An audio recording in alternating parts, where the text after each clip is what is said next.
My name's Brigadier General Mark Milley. I'm here on behalf of the Chief of Staff of the United States Army, General Casey, and the Secretary of the Army, the Honorable McHugh. But I'm also here on behalf of the family as a family friend. Miles Hidalgo, Daren's older brother, and I served together for 15 months in Afghanistan very closely. And my heart goes out to this family. I've had over 270 soldiers killed under me in the last 10 years, but I've never seen a family as dedicated to this nation as this family. My heart bleeds for them. Every one of them has served, and every one of them has sacrificed. And I ask myself often, is it all worth it? After 60 months of ground combat as an infantryman by me, 10 years by our nation, all the Marines, all the soldiers, all the sailors, all the airmen that have died in this war, in Afghanistan, in Iraq, in Fallujah, or Anbar, or down in Yusufia, or Latifia, or Baghdad, or they died in the Korangal or Wanat, or they died in the Arghandab, or Maywan, where Daren was killed. Is it worth it? Is all the bloodshed by the soldiers that were killed and wounded in the last 10 years, is Daren's bloodshed worth it? Is the suffering of George and Andrea, of Jared and Miles and Carmen, is it worth it? And I ask myself that, and those of you in uniform ask yourself that. We have many of you out there today who serve in all of those places I just mentioned, and you ask yourself that at 2 o'clock in the morning when you see the faces of the dead roll before your eyes. You ask yourself that. And all of our hearts go out to you, and we can never, no matter what we say or do, ever console your suffering. But George and Andrea and Jared and Miles and Carmen, I want you to know that all of us in uniform, no matter where we are on the earth's surface, are with you now, and we will always be with you. And we honor our dead who have been killed in action in the military through ceremonies. The church honors them through a mass, Catholic Church, other churches through other different ceremonies. And we're about to do a little ceremony here with full military honors. There'll be another ceremony done at West Point. There was a ceremony done with his squadron the other day over in Afghanistan. There was another ceremony done at York. And we'll present awards, the Bronze Star, the Purple Heart. We'll fold the flag. But none of that will alleviate any suffering. The suffering will go on forever. It never leaves you. But what we can do, what all of us can do, every day, is to honor Daren. As the priest said, honor him in the ways he was. But honor him for what he died for the purpose that he died. And that's what separates us from every other military on earth. And that's what separates us from our enemies. And I ask that every one of you honor him every day by simply getting up in the morning and reading a newspaper,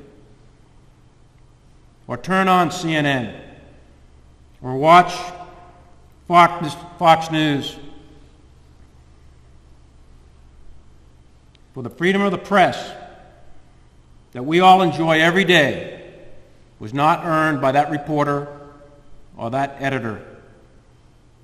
It was earned by that lieutenant who was killed in action in Afghanistan. And you can honor him every day by coming to this church or any church of your choice, or go to a mosque, or go to a synagogue, or don't go at all. Because the freedom of religion that you and I enjoy, the freedom to worship or not worship, was not earned by the priest or the preacher. It was earned by Lieutenant Hidalgo, killed in action for that freedom. Go to a trial. Look in the newspaper and find a trial and go to it. And you'll see the fruits of the fallen in that courtroom, as you'll see a lawyer debate the innocence or guilt of the accused. And you'll see due process played out. And that right was not won by the lawyer. It wasn't won by the judge. It was won by Daren's brother, Jared, fighting in Iraq for your right to due process, for my right to due process. Go to the polls. Go to the polls every 2 years if it's the state or congressional, or go to the polls every 4 years if it's national. But go to the polls and vote and advocate for this cause or that cause. It doesn't matter. But your right to vote, your right to free assembly, was earned by Daren's older brother Miles in the province of Wardak in Afghanistan. He was earned by a devoted 24-year-old son of Andrea and George, a loving brother of Carmen. That's who earned your right to vote. And we can pay homage to him who paid the ultimate sacrifice for us. Go to a university and listen to a professor on some controversial subject or some talking head on a commentary at night. And remember that the freedom of speech that every one of us has a right was earned by Jared's friend, the Marine, whose picture is on the wall of this funeral home and in this church. Our freedom of speech was earned by Jared's little brother, Daren, laying in that casket. Honor him. Honor him every day. I would argue that it's not too much to say that what you're seeing on the news right now, that's playing out before you in the Middle East, not only in Afghanistan, not only in Iraq, but in Egypt, Bahrain, and Yemen, what you're seeing playing out in Libya today, right now, as we speak, are people who are yearning for freedom. The freedoms that Daren Hidalgo fought and died for. And it's no small leap of faith to think that his death and the death of the other soldiers in the last 10 years, and indeed in the last 200 years, have enabled that change that you're seeing playing out today. So is it worth it? Only you can answer it. I've answered it for myself, and only you can answer it for you. But I would offer you this. I would ask you if it's worth liberating 3 million African American slaves in 1865 at the cost of deaths at Gettysburg and Antietam and Manassas.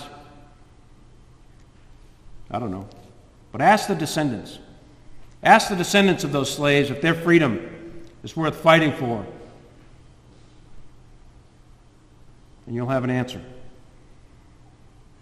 Was it worth stopping the brutality of Imperial Japan or Nazi Germany at places like Saipan and Iwo Jima, where 7,000 Marines were killed in 19 days? Ask the people of Nanking or Seoul or Manila if freedom is worth fighting for, and you'll have your answer. Ask the people of Dachau and Bergen-Belsen if the Americans who were killed at Normandy, if the freedom was worth fighting for. And so I would propose to you that First Lieutenant Daren Hidalgo, the purpose that he died for is worth fighting for. He fought bravely, heroically, and honorably, and he died bravely, heroically, and honorably. And he has joined the long line of American heroes from Valley Forge to Gettysburg, to Normandy, to the Argandab, now Maywan, who have sacrificed so much for people they never knew to give them an opportunity for the fruits of liberty. Daren, your son, your brother-in-law,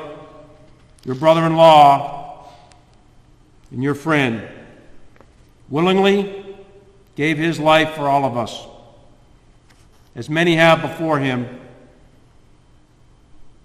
in 235 years of our nation's history.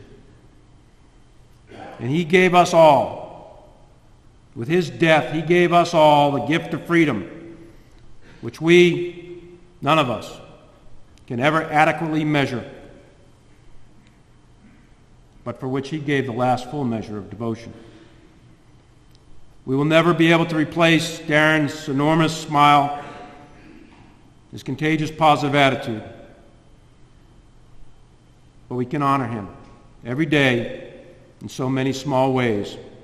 Read a newspaper, go to a courtroom, say a prayer or not say a prayer, and pay tribute to this man who gave his life so that others may remain free.